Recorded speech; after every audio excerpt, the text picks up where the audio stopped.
if we're blaming others or just continually telling people why we feel the way that we feel, instead of stepping into the process of acknowledging what it is that we feel and how we can shift and transition from that to a different feeling, then we're not going to get anywhere. Then we're just telling stories and then we're just pointing the finger.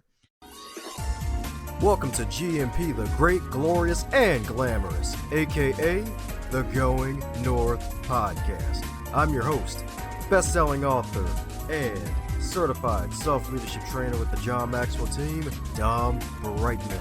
And this is the podcast where authors from around the world help you realize that success is tangible. Now let's get on with the show.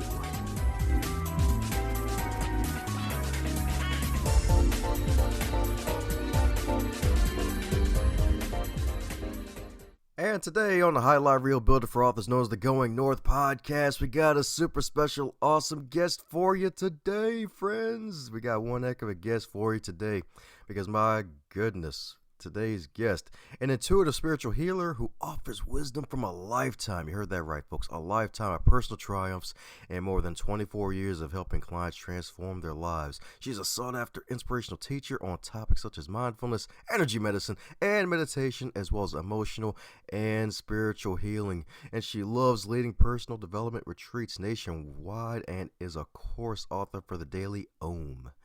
That's right, folks, the Daily Om, and has her own private practice in the New York City metro area. So let's give it up for the one, the only, the chick who is freaking super special awesome, a girl named Guy herself, Leah Guy. How you doing today, Leah? Hi, thanks. That's really kind. I'm doing well. How are you? Doing fabulous, Got another kick butt chick on the podcast, is doing the dang thing on book number 3 with your hat trick. It feels freaking amazing. Well, it's a lot. I hope people are reading. That's the most important thing. Forget what I've done. Hopefully people are reading them. What are they doing out in the world? Oh yeah, definitely can say that again. It's like, yeah, it's like, oh, book number 1, yay. I'm fearless, all right, yay. I'm on the path, hooray. Like, all right, so what next? Like, oh yeah, toxic emotion. Let me go back and try to clear those maybe. Yeah. There's a lot of work to do for most of us. Sometimes we don't realize it till we dive in, huh? Oh, you can say that again. It's like, oh, I thought this was going to be easy. No, I did all the push-ups and sit-ups before the basic training. What's going on? Yeah.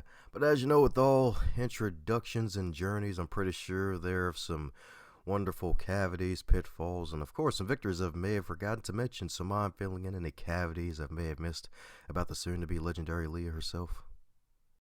Well, let's see. It's all pretty much out there in the world. I love my work, but I also love to paint and play music and do yoga and take walks and explore, so that's kind of who I am when I'm not seeing clients and writing and doing workshops and so forth. So the deeper cavities, the ones that turn into root canals, I don't know if we want to talk about those right now.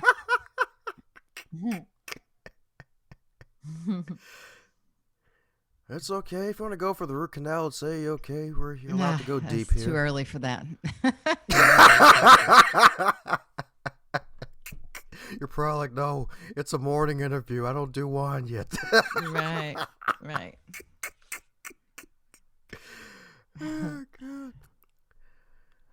But yeah, yes indeed, because it's definitely true. Some cavities can become root canals, sadly, with some of the setbacks you deal in life, but you're able to turn your pain into power, especially with a lot of stuff that you had to deal in your late teens and early 20s, sadly, and you're able to really transform that. So with this book itself, what was the writing process like? Because I'm pretty sure you already relived a lot of that stuff with book number 1, but was there something else that you may have discovered with writing this project in particular? I think I had written some courses that started to touch on the topic. So, I had a little bit of a foundation or outline of where I wanted the book to go, but I think the book came together really nicely and flows really well, just giving people a practical way to deal with their difficult stuff, And so there's a 3-step method in there. And, that's not typically my style. I actually often avoid acronyms and, 3 steps and all the things that you're supposed to do. But for this, it did feel like it was a lot of information that I wanted to simplify and really get as clear and clean as possible for people of how to actually make change in their life. We talk about it over and over again. There's tons of people spouting off what we should do and how we should think and feel. And, some of us have spent years in therapy. And I think that the book does a pretty good job of explaining what's going on in a lot of cases and um, then what we can do to change where we are in the experience we're having right now into a different experience, thought, action, feeling, etc. So that part was different. Yeah. Makes sense indeed, yeah, because we're definitely in the age of where everybody wants to be the guru, and thanks to social media, it's like, oh Yes. yeah, we have to be heard. I have to be heard. They must know I do amazing things, even though I still have bills to pay like everybody else. And it seems like, hey, well, that's the good thing I like about you is that you're the no BS author here. You Yeah. actually live your truth, and heck, even if I'm not mistaken, at one time you weren't even like a fan of the word meditation sometimes because folks may go about it the wrong way.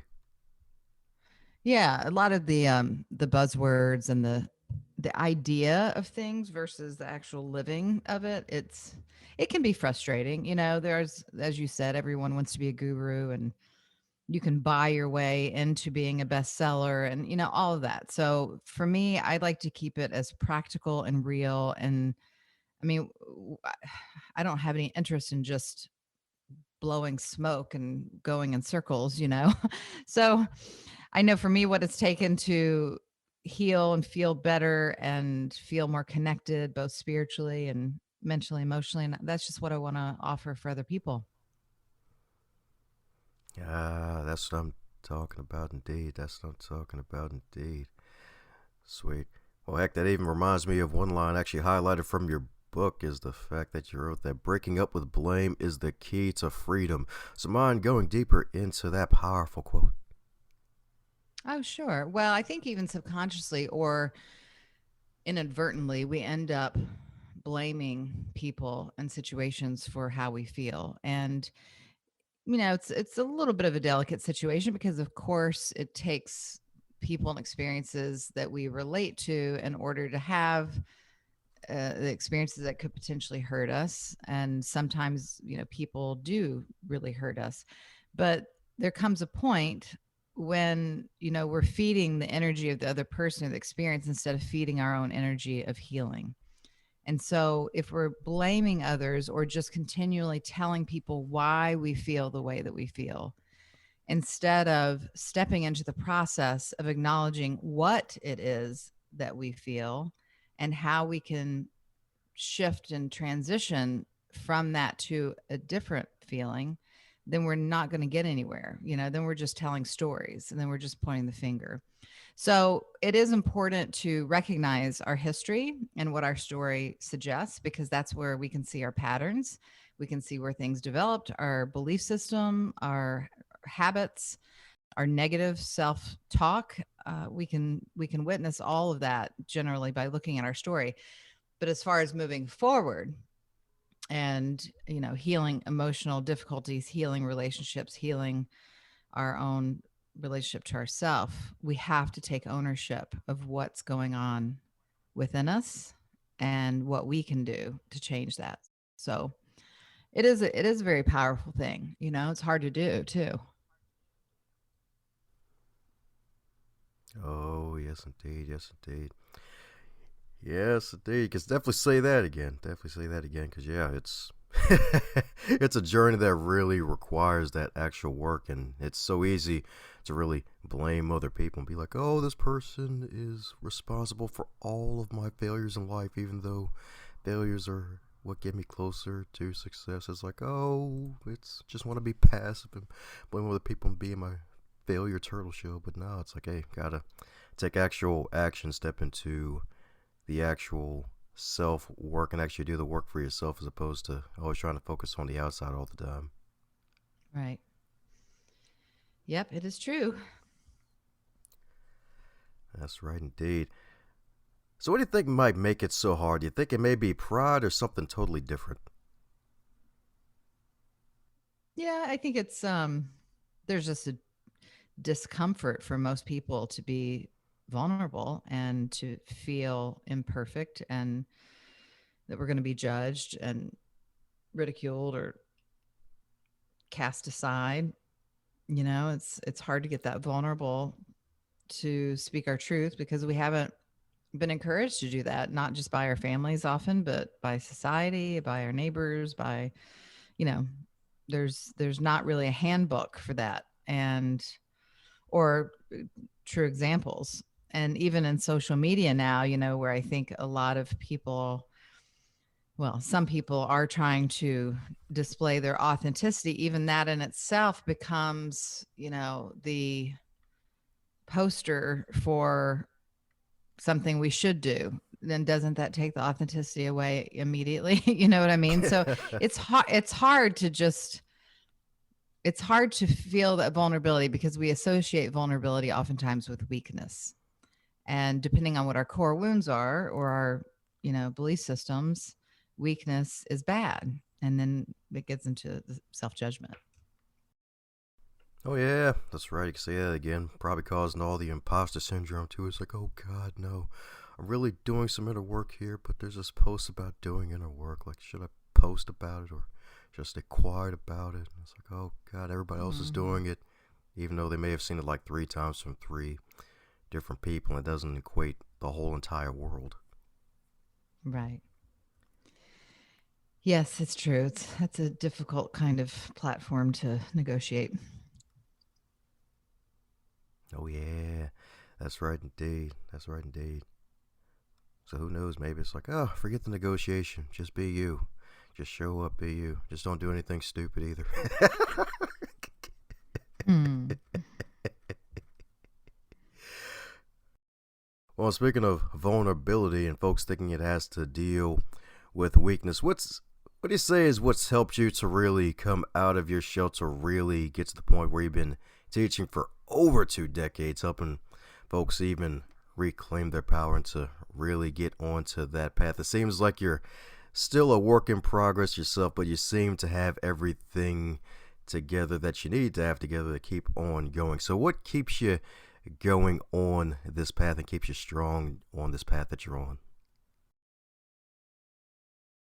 Well, I think, you know, in my weak times, I have, you know, when we get to those places where we question ourselves, you know, for me, it's about my spiritual life, you know, the no, remembering who I am that's beyond the physical limitations of this body and my name and those kinds of things, and remembering who I am and what I'm connected to.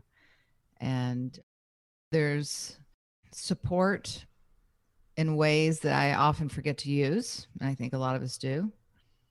Um, that when I surrender and put down, you know, my fighting stick, that creates an opening. And so these are just things that we have to practice. Again, it's vulnerable, but the peace and also the possibilities that come when we reconnect in a bigger way with who we are and source, whatever we call that, you know, can be quite profound and it can lead us out of difficult and dark times. So I think that's what it is for me, just a higher remembering of knowing that, you know, it may not all seem okay here from my limited perspective, but in the grand scheme of things and in the source that we're connected to, it is okay because there's so much beyond this, you know. Oh yeah, that's right. A high remembering, y'all. I'm telling you. That's right. Some weed, y'all. I'm telling you. That's right. That's right indeed. Let me stop. But that is so darn good though, and it's so darn true because a lot of folks I've noticed, especially those who are really high performers, they really have a spiritual aspect of their lives, even though they may not be like Buddhist, Christian, or Muslim or whatever. They still believe in a higher source, and they still try to keep their focus on things that are truly above of just the mortal plane, the mundane stuff that we usually have to deal with on the day-to-day basis. And it's so powerful that you actually do that and keep that in mind. Yeah, thank you. Well, you know, it's my it's what I teach, and it's also what I have to do.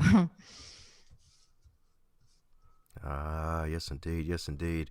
So, since you're on this planet to teach, and teaching is learning twice, what was probably the biggest lesson you've learned from teaching one of your students? Like, what lesson has your students taught you? Oh gosh, they teach me all the time. Well, I think what the impetus to write the first book in the very first place was I recognized through my students, sometimes mirroring of my stories and so forth, but mostly just how everyone's history and background and stories are different, but the way that people suffer is similar.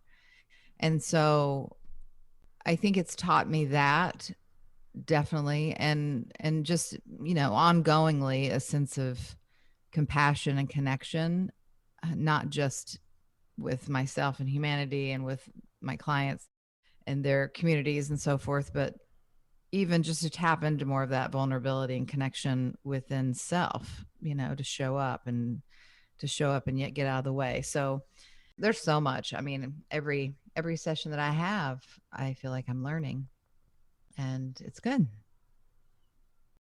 Ah, yeah. So, do you feel like you have 8-pack spiritual abs after every session? No, I don't think about it like that. That's one thing I don't, you know, I talk a lot in my work about how we even judge health and spirituality, and we just have the minds that we are judgmental kind of people, and we have these defense mechanisms and our ego that's at play, and trying to take in all the environment. But what I never try to do is be more spiritual, and that's never the goal of my work.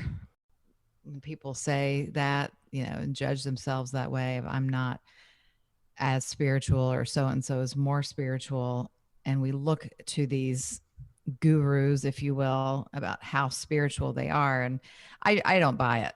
you know we are spirit. There's a part of us that is spirit, just like there's a part of us that is human, and we can't be more human. We are human, we are spirit, so we can embody qualities that make us feel connected to the human experience or connected to the spiritual experience. But there's no one that's better at it than someone else. Ah, solid right there indeed. So, even including yourself, there's no higher, I guess, measure of spiritualness or spirituality comparing the Right. Leah of today from like the Leah of 20 years ago, even? Right. Nope. Same. Just discovering different parts. Ah, so in your case, it's more the discovery and not the growth? Yeah, I mean, I do talk about growth, but to me, it's growth towards a natural evolution. Like we're just growing back towards home. We're going that way. We're growing that way. We're being called to the light. Like however you want to look at it. It's a movement towards our expansion if we're in the process, and if we're not, then we're just not recognizing that. Or we're kind of self defeating the process. So what is growth? I guess that's a whole other conversation. Oh, yeah. Yep, there's the good growth and the bad growth. Yeah. That's right. The good growth's like, yay. getting better, getting wiser, more discoveries, yay. And then the bad growth, it's like, oh crap, this darn COVID-19 was the actual pounds I've gained from the home, not the actual virus. No, that's not the growth. Right. Oh man, that's pretty darn interesting. That's what I'm talking about. Indeed, that's what I'm talking about. Indeed, it's about the discovery. Indeed. So what I find interesting about what you do is that interesting practice of before each writing session, usually give yourself a good 5 minutes of listening in to spirit and some meditation, and trust that when you get to your computer you have something to say. So do you still go by that today with your writing sessions, or has it expanded, or is there something different about it? I'm not really having writing sessions right now, so I don't know. But anytime when I'm producing something, I don't do it every time, but I kind of fold it in, especially during the COVID era here. I have a lot of alone time. So I kind of fold in that meditation, quiet, reflective, zoning out, going within time throughout the day. So I would say it's definitely always there. But when I have a deadline or something to complete or something to, hand in or whatever, I do like to sit, and maybe it's not 5 minutes, but maybe it's less, maybe it's more. I don't know. But just to kind of, you know, listen and hear, and mostly again to surrender and get out of my way so that I can put down what somebody needs to hear. Ah, yeah. That's right, indeed. What they need to hear, indeed. That's right. That's right. It could be a towel on your head or something. That's right. That's right. Gotta hear it, indeed. Gotta hear it, indeed. So we're coming down to the magical question that every guest gets to receive, and that is, if you're to wake up tomorrow and you're 25 again, but this time in the current year of 2021 with all of your knowledge and experience, what advice would you give to yourself?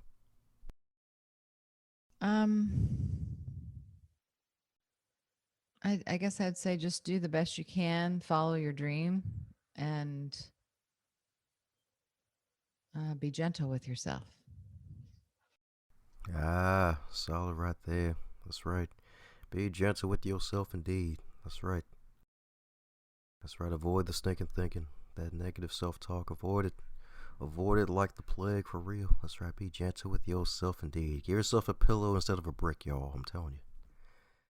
So for those who want to keep up with all that you're doing, especially listening into your Modern Sage podcast, which I forgot to mention, what's the best way for folks to reach out to you and learn more about the lovely Leah herself? I think on my website is kind of captures everything, which is my name, leahguy.com. And social media is at Leah Guy Live. Woohoo! There you go, folks. Leah Guy Live, baby. That LGL. That's right, leahguy.com. It'll all be in the magical show notes, indeed. Be sure to subscribe to her podcast as well. She's a modern sage, y'all. I'm telling y'all. That's right, 15 plus episodes in of goodness with her and some fabulous humans that she knows, y'all. Some good stuff. Some good magical stuff indeed. So, any parting words before we close up shop, Leah? No, thanks for having me on. And I just, encourage anyone who has questions, struggles, inner conflict, addictions, mental health concerns, reach out. Not even if it's not to me, to someone that you trust. And, there's no shame in getting support for whatever anyone is going through. Thanks a bunch for listening to this podcast episode. Hope you really enjoyed it. Be sure to subscribe to this show if you haven't already, because more greatness is coming your way. And if you're so inclined, be sure to share with at least 3 other people in your network, so that way more folks can catch the fire that is on the Going North podcast. Keep winning at life and advance others to advance yourself.